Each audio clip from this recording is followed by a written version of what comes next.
Hay costumbres en el mundo que no son buenas en nuestra vida espiritual, pero hay otras que sí podemos continuar con ellas. Me refiero a, primero, desearnos un año especial, bendecido para todos los que escuchan esta palabra en el grupo y en los audios. Segundo, esperar que todos tengan nuevos propósitos para este año, propósitos de crecimiento en el Señor, propósitos de renovación en su relación con Él, propósitos de llenura del Espíritu Santo y por consiguiente propósitos de santificación. Todo esto lo estoy diciendo porque en estas festividades del mundo uno no deja de tener contacto con muchas personas, unas del mundo, otras de la cristiandad, pero la parte dura es a veces ver que ciertos cristianos siguen comportándose en formas muy mundanas. Hay muchas noticias mundiales que muestran cómo la palabra se está cumpliendo, que muestran que el tiempo es corto, que muestran que es una urgencia la santidad. Y por eso es que hay una preocupación espiritual en los siervos del Señor, los ministros, con respecto a que hoy en día hay una gran cantidad de población en el mundo que no quiere oír nada del Evangelio, nada que ver con las cosas de Dios.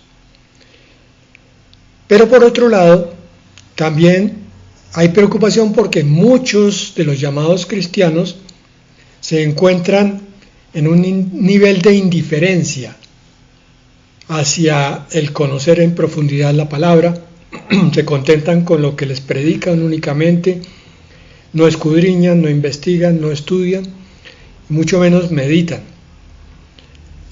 Hay un alto nivel de indiferencia para comprometerse con una iglesia.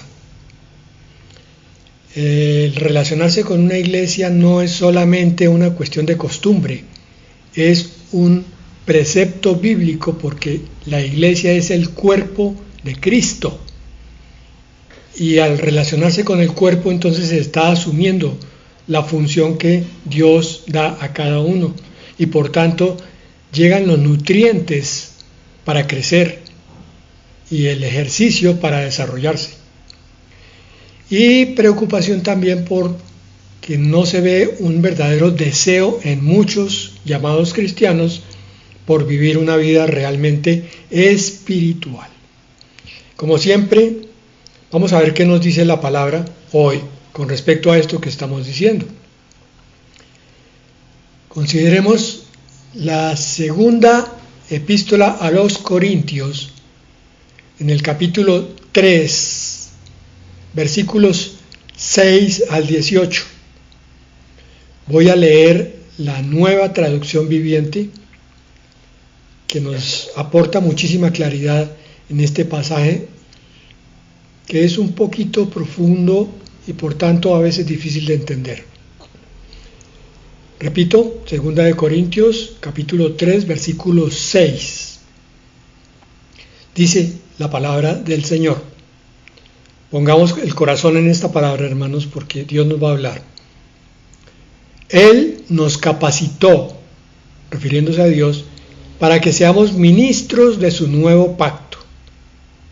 Este no es un pacto de leyes escritas, sino del Espíritu. El antiguo pacto, escrito, termina en muerte, pero de acuerdo con el nuevo pacto, el Espíritu da vida. La Reina Valera dice, literalmente, la letra mata, pero el Espíritu vivifica. Yo quisiera pedirles el favor que esta parte de la traducción de Reina Valera la guardaran en su corazón, en forma muy especial, como tesoro.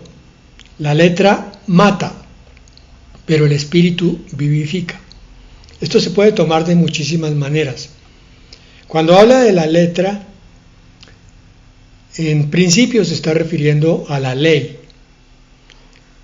No porque la ley sea mala, sino que la ley sin el Espíritu lleva solamente a una serie de normas que hay que cumplir por obligación.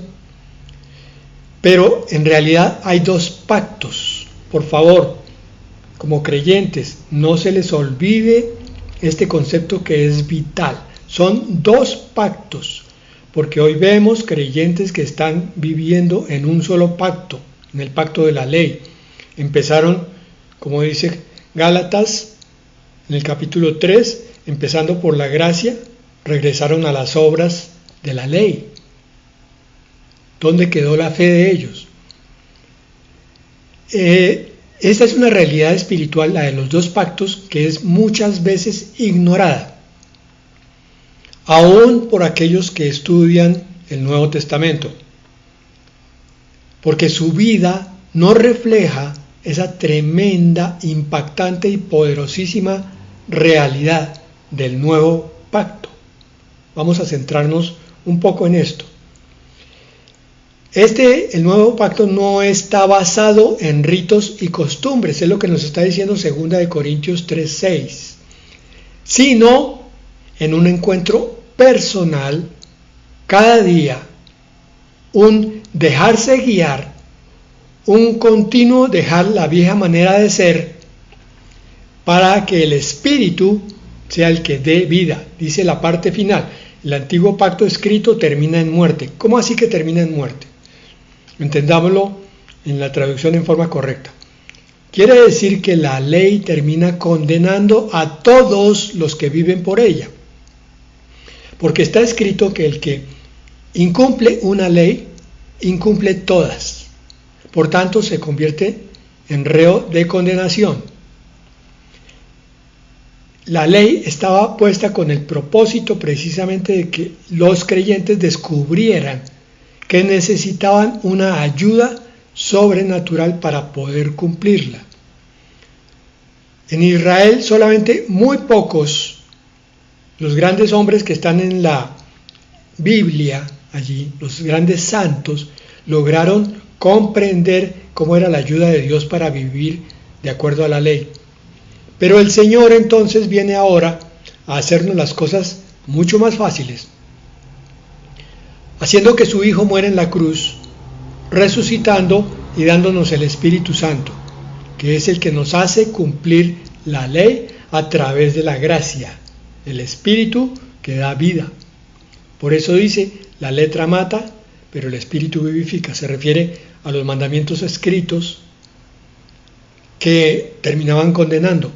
Pero espiritualmente podemos entender esa parte de ese versículo, la letra mata, pero el Espíritu vivifica, como la de aquellos también, esa experiencia que tienen algunos, que se dedican a estudiar mucho la Biblia y conocen partes profundas, pero su vida no está creciendo en el Espíritu. Están todavía apegados a rituales, a legalismos, a tradiciones, y no han entendido el poder de Cristo viviendo en ellos. Repito, este es un encuentro personal de cada día. Y cuando yo te lo digo a ti, me lo digo a mí. Este año es para que busquemos cada día, leyendo la palabra, pero no quedándonos allí, sino buscando el encuentro personal con el Señor, para dejarnos guiar y dejarnos transformar. Porque las rutinas matan, ese es el sentido de la ley. Las ordenanzas producen anulación de la espiritualidad. Me imagino que todos ustedes conocen a algún creyente que se haya vuelto a la ley o a la religión, se haya regresado de donde venía. Y van a ver ustedes cómo inmediatamente esa persona pierde toda noción de lo que es la vida espiritual. Ya no siente atracción para que se desarrolle en él el fruto del Espíritu, el amor, el gozo, la paz, la paciencia, sino que se dedica a cumplir con rituales, como si eso agradara a Dios. El Señor dice claramente, misericordia quiero y no sacrificio. No sacrificios. Se refiere a los sacrificios de la ley, que se hacían de forma rutinaria sin el Espíritu y por tanto se convertían en la repetición de la repetidera. Los religiosos leen la palabra y no cambian. La letra mata, pero el Espíritu vivifica. Rezan, porque no oran, y caen en pecado. Ustedes los ven haciendo rituales de rezos, los repiten, pero su vida está continuamente en el filo del pecado. Pero los espirituales están vivos por dentro, por el poder del Espíritu Santo. Por eso están renovados continuamente y por eso están satisfechos con su relación con Dios. Todo esto te lo digo, hermano, para que tus propósitos de este año sean los de buscar la relación directa e íntima con el Señor. Nos dice la segunda de Corintios 3, capítulo 3, versículo 7. El camino antiguo, con leyes grabadas en piedra, por eso dice la letra, conducía a la muerte, la letra mata, aunque comenzó con tanta gloria que el pueblo de Israel no podía mirar la cara de Moisés, pues el rostro brillaba con la gloria de Dios, aun cuando el brillo ya estaba desvaneciéndose. Nadie está negando la belleza del ministerio de Moisés. Esos momentos tan gloriosos cuando él sube al monte Sinaí y recibe las leyes en las tablas de piedra y baja a enseñárselas al pueblo. Nadie está negando la gloria de los milagros que hizo Moisés en las batallas que venció y cómo él mostró la presencia de Dios en su vida, porque él la buscaba, porque él dijo, muéstrame tu gloria, Señor. No se quedó solamente en los 10 mandamientos, sino que fue mucho más allá. Iba siempre a la relación personal. Esto que estoy diciendo hoy no es un juicio, hermanos, no es una crítica, es la descripción de algo trágico. Es el dolor de una vida atascada en algo que no tiene por qué estar vigente, atascada en la ley, atascada en la religión, atascada en el ritual. Eso no está vigente. Sin embargo, vemos muchísimas vidas penando, dizque por agradar a Dios, y se les olvidó que eso no agrada. En alguna parte, el cristianismo del camino, el cristianismo antiguo, el que se llamó así del camino en los primeros capítulos del libro de los Hechos de los Apóstoles, se desvió hacia la repetición externa, repetición que implica el estar buscando disque de Dios pero sin corazón. Y entonces ese cristianismo se quedó enredado en la religiosidad. Aquellos de ustedes que han sido curiosos y han leído algo de historia van a recordar con esto que estoy diciendo inmediatamente ese periodo de oscurantismo de la Edad Media en la cual el cristianismo parecía haber muerto. Todo se había convertido en un catolicismo legalista, hipócrita y por tanto solo de acciones para afuera. Pero el cristianismo esencial que se vivió en los primeros 300 años de la historia se había perdido, desaparecido. Y de hecho duró muchísimos siglos en ese oscurantismo hasta que apareció nuevamente Lutero con una antorcha, que fue esa protesta contra la religiosidad católica. Y entonces se reinició el camino, pero aún así nunca fue tan perfecto ni tan pleno como lo fue en el cristianismo apostólico, en los primeros 300 años. Sin embargo, aunque el cristianismo quedó enredado en la religiosidad, en todas las épocas siempre hubo insatisfechos con esa religión, y los hay todavía que están siendo tocados por el poder transformador. De entre los miles de cristianos, llamados cristianos, que llegan a las iglesias cristianas, llamadas cristianas, hay unos que no se contentan con simplemente asistir cada 8 días a un culto, compuesto de alabanza, compuesto de un sermón y compuesto de noticias sociales, y tener que dar una ofrenda o un diezmo, y pare de contar.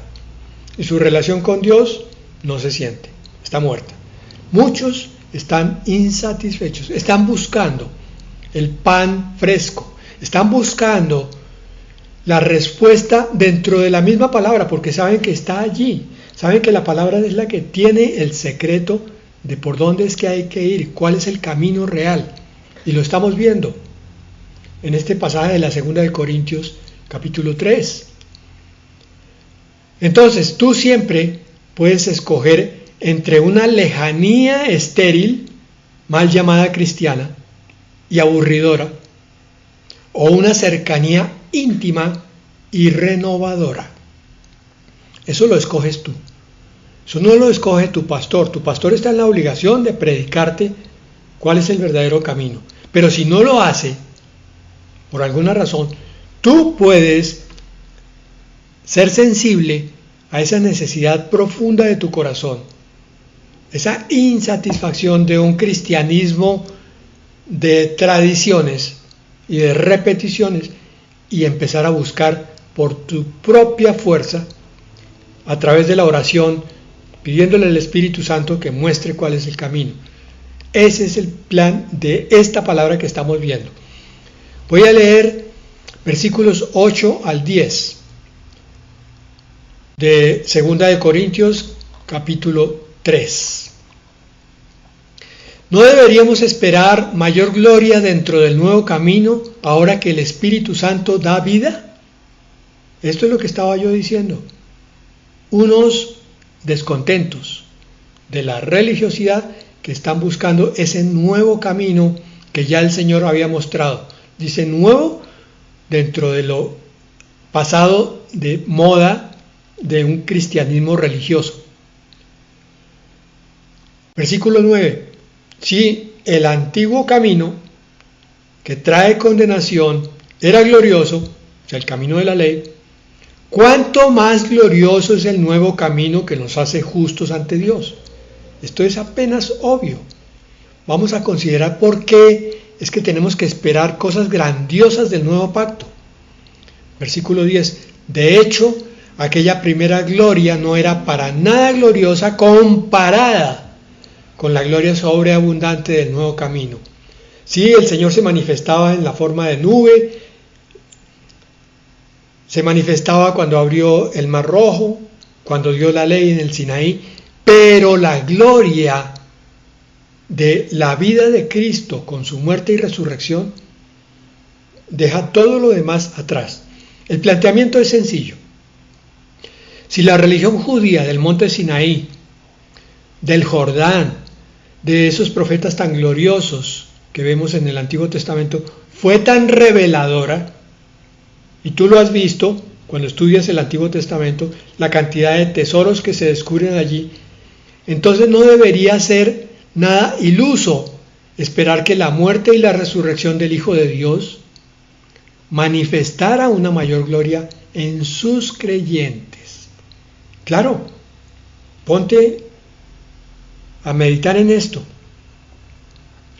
Tú lees el Antiguo Testamento y todo lo que está allí en el Antiguo Pacto apunta hacia el Hijo de Dios encarnado. Y cuando llegas y lees el Nuevo Testamento, descubres entonces muchas cosas que no están en el Antiguo y que ahora se empiezan a manifestar. Por ejemplo, el fruto del Espíritu, que ya nombramos hace unos minutos. Eso no está descrito tal cual en el Antiguo. A los creyentes del Antiguo Testamento les tocaba esforzarse mucho más y de vez en cuando esperar la visita del Espíritu Santo. Nosotros tenemos el poder del Espíritu morando continuamente, y cuando colaboramos con ese poder vemos desarrollarse entonces la plenitud del fruto del Espíritu en nosotros. Lo que estamos hablando es que tu vida cristiana debiera ser sencillamente gloriosa, y no una vida que se parece demasiado a la de cualquier religioso católico, mormón o incluso judío actual. No sé si has tenido esa cercanía, ese contacto con algún judío, como ellos abren su Biblia, lo primero que hacen cuando se levantan y empiezan a repetir la palabra y a repetir una oración con esa palabra. Digo oración, en realidad es un rezo. Se mecen, se balancean de atrás para adelante, pero uno ve que estos judíos no tienen un brillo interior. Son muy creyentes, son muy devotos, aquellos que son entregados y comprometidos, pero no se les ve ese brillo de la gloria del cristiano, que es Cristo viviendo en ellos y transformándolos a la imagen de Dios. Preguntémosle a estos religiosos si ellos conocen la vida de justicia, lo que es realmente vivir con el poder del Espíritu haciendo lo que es correcto. Pero preguntémosle a estos religiosos sobre una vida sobrenatural y milagrosa, y vas a ver que sinceramente ellos tendrán que responder que no la conocen, no la viven. Así que la bendición te fue dada a ti. Por tanto, esta es una invitación para que este año sea de descubrimiento. Versículo 11 de 2 de Corintios 3. Así que si el antiguo camino ha sido reemplazado y era glorioso, cuánto más glorioso es el nuevo que permanecerá para siempre. ¿Sí? Amén. Pasó la ley en el sentido de etapa, ya no es más Israel, ahora es la iglesia. Israel va a rehacer su relación con Dios durante el milenio, pero la iglesia va a estar gobernando a ese Israel. Entonces, así como da gozo encontrarse con un verdadero creyente lleno de la gloria y del entendimiento del nuevo pacto y de renovación, más despacio te lo digo, siempre produce muchísima alegría encontrarse con un verdadero creyente cristiano, un creyente espiritual, un creyente lleno del fruto del Espíritu, lleno de la convicción de la fe. Pero igualmente así da tristeza encontrar cristianos con muchos años de vida religiosa, entre comillas, que arrastran la sequedad de la falta de fruto y de la falta de vida nueva. Cristianos apocados, cristianos resecos. Entiéndelo entonces, el antiguo pacto, que es el cumplimiento de normas, ha sido reemplazado por el nuevo pacto, que es Cristo viviendo su vida desde dentro de ti. Y por eso, porque Cristo vive su vida, es que debes ver gloria y milagros. Por tanto, obras mayores que aquellas harán, dijo el Señor. Claro, porque es Cristo ahora en cada creyente. Entonces tú tienes que aprender a anhelar, a soñar, a esperar cosas grandes con Dios en tu vida cristiana. No te contentes, por favor, en la rutina. No te contentes con lo que ves hacer en la mayoría de los cristianos, que no tienen esos sueños de la gloria de Dios. Versículo 12. Ya que este nuevo camino nos da tal confianza, podemos ser muy valientes, dice. El nuevo camino nos da libertad interior, rectitud, gozo, entendimiento, una nueva visión y crecimiento. Pero tristemente, esto lo encuentran solamente unos pocos valientes. No porque el resto sea cobardes que son llamados valientes. No todos son cobardes dentro de la gran multitud de cristianos, sino que muchos son cómodos, no quieren esforzarse, no quieren leer, no quieren relacionarse con Dios, no quieren reunirse 10, 15 minutos, media hora con su Dios, con su Señor, para hablar con Él. O si no son cómodos, son incrédulos, no son valientes, son incrédulos. Esta palabra se la aplican a los demás, pero para ellos no. O no son cómodos, no son incrédulos, pero aman más su pecado. Entonces, para ser valientes hay que abandonar la comodidad, la incredulidad y el pecado. Versículo 13. No somos como Moisés, quien se cubría la cara con un velo para que el pueblo de Israel no pudiera ver la gloria, aun cuando esa gloria estaba destinada a desvanecerse. Y 14. Pero la mente de ellos se endureció. ¿De quiénes? De los que no están con el Espíritu. Y hasta el día de hoy, cada vez que se lee el antiguo pacto, eso le pasa a los judaizantes, cada vez que leen el antiguo pacto, el mismo velo les cubre la mente para que no puedan entender la verdad. Entonces el nuevo pacto se difumina, se borra, deja de tener la importancia que debía tener. Pero continúa en la parte final este versículo dándonos el remedio. Este velo puede quitarse solamente al creer en Cristo, al convertirse a Cristo. La palabra es sencilla. Sobre los religiosos siempre hay un velo que no los deja ver. Y este velo proviene ciertamente de Satanás, claro. La misma palabra nos dice que Satanás ha velado el entendimiento, ha entenebrecido el entendimiento. Pero eso no quita la responsabilidad que el que tiene el velo es porque muchas veces quiere tenerlo. De pronto por la incredulidad se siente sin armas cuando se le pide que solamente crea, y entonces busca que aferrarse, o busca imágenes, o busca cosas sustanciosas como tradiciones y repeticiones, para sentirse en una religión que va dizque camino de buscar a Dios, pero se equivocó. Versículo 15. Efectivamente, incluso hoy en día, cuando leen los escritos de Moisés, tienen el corazón cubierto con ese velo y no comprenden. Están atascados, están enredados, están escandalizados en la misma letra, en la misma palabra y en la ley.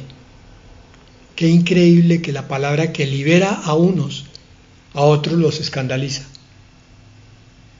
a otros los hace tropezar, porque no pueden entender la obra transformadora del nuevo pacto.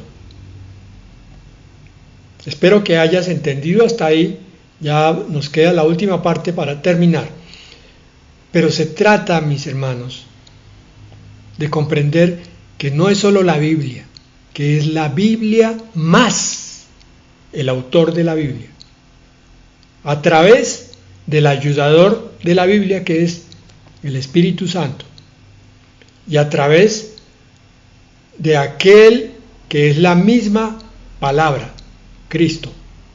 La relación con la Trinidad es la que te va a llevar del mundo con velo al mundo espiritual. Lo dice en el versículo 16 al 18, y aquí está muy claro en esta traducción. En cambio, cuando alguien se vuelve al Señor, el velo es quitado. Ese es el milagro, abre nuestros ojos. Versículo 17, pues el Señor es el Espíritu, y donde está el Espíritu del Señor, allí hay libertad. Libertad de cadenas, libertad de prisiones, libertad de ceguera, de sordera, de cualquier cosa que no nos deje entender la grandeza de Dios. y sobre todo este versículo 18 que alguna vez consideramos en profundidad.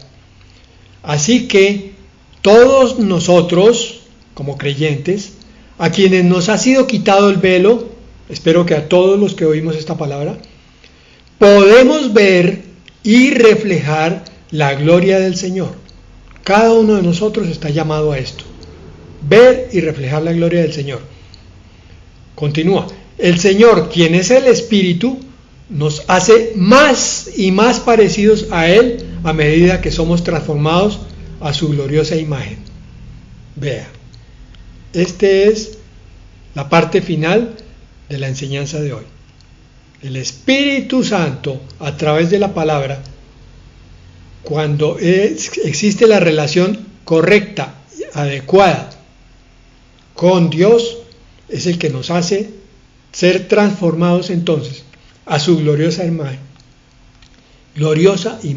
y por tanto la reflejamos. Hoy el Señor te habla al corazón. Este debe ser un año de volvernos a Él. Este debe ser un tiempo de que cualquier velo sea quitado. Pídeselo al Señor. Debe ser un tiempo de sentir la presencia activa del Espíritu Santo dentro de ti, actuando, santificándote, levantándote de donde estás a mayores alturas. Este debe ser un tiempo de encontrar la libertad espiritual, no las cadenas de la religión. La libertad que rompe toda cadena y prisión, que te renueva en tu forma de pensar, de mañas, de pensamientos empequeñecedores, pensamientos negativos, pensamientos neuróticos. Todos esos pueden ser rotos por la libertad espiritual. Este es el tiempo de aprender a reflejar la gloria de Dios. Eso es lo que nos estaba diciendo estos últimos 3 versículos que leímos. Reflejar la gloria de Dios. Tú reflejando la gloria de Dios significa que estás siendo transformado. Significa que estás llegando a mayores alturas. Porque Él vive dentro de nosotros. Este debe ser el tiempo de ser más y más parecidos a Jesús y transformados a su gloria. Amén y amén.